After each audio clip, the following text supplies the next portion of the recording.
Lou, it was only 8 days ago that you saw those guys. What do you like best about your team's response defensively and the execution that you had against their number one offense in the NBA this year?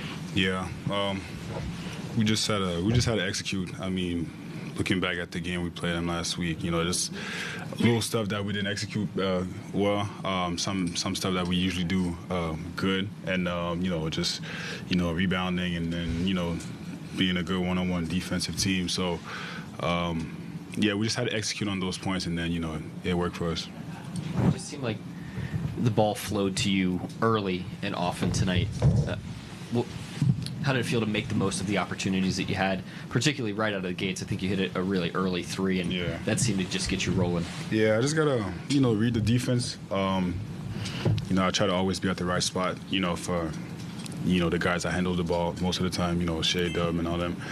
And they find me early. I was ready to shoot, and then I got it going. But obviously when I make a couple of shots early in the game, it helps me get going.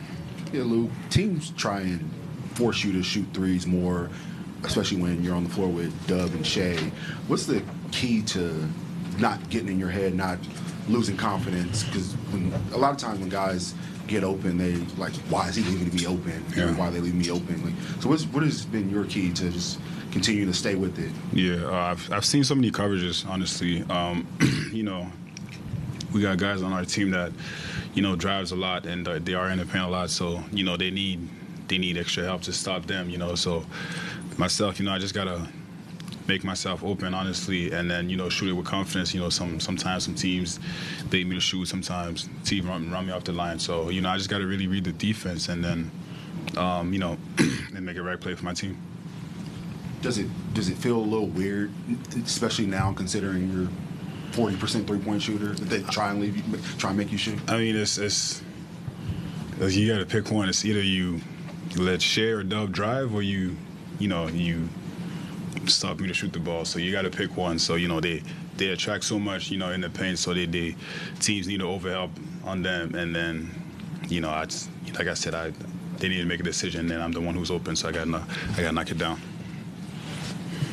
Mobley obviously had a big game against you guys last time, and honestly, with Hartenstein out, seemed pretty likely he was going to have another big one. Why were you guys able to, do so well defensively against him and keep him from getting going? Just being physical. He had the height advantage, but we have a lot of scrappy guards on the floor, and knowing that we can use our physicality against the guys like that, so just use our physicality, and then every shot had to be tough for him. And then you hit the three late in your playing time, and you celebrate over with the fans and all that. What's going through your mind there, and what did you think of the Cavs bench not being real fond of that?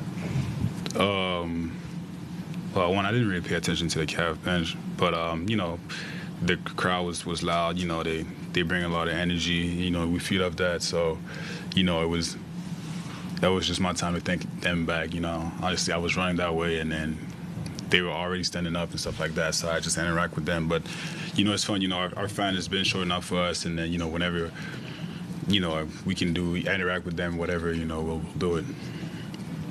Lou, you played with Shai for a long time now, and Mark was kind of asked about it, and even Shai was asked about it a little bit. But did you notice a little more aggressiveness in him tonight as far as offensively? Wanting the ball, like getting fed a little bit more so than normal? Honestly, that's from what I've seen, that's always Shai. He'll always step up for the big moments, especially games like that. But he always wants the ball. He's always aggressive. That's not new.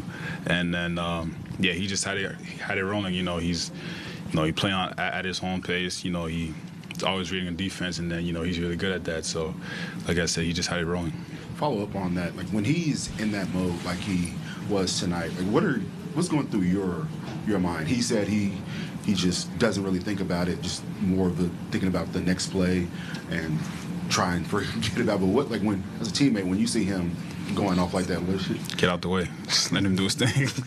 Let him do his thing. I'll play defense, and then I'll crash. But a guy like that, so talented, he can really get going. And then when he gets going, he's hard to stop. So I'm not the one who's going to stop it. So you know what I mean. So just let him go, and then and then the ball going to find me or anybody else. Lou, it seems like it's more just discussed as off nights with guys offensively. Tonight you had a really good night defensively guarding Donovan Mitchell. He goes 3 of 15 for 8 points. Is it possible to have an off night as a defender, just where you just feel off? Nah, I mean, for me, it's my job. That's what's helping me getting playing time on the, in the league or anything. So, I'll show up every night, no matter who it is. And, if a guy goes off, he was just making a lot of tough shots, and that's the way I see it. And, so every night I'll show up no matter who I'm going against, and then, that's my job, and that's what I like to do.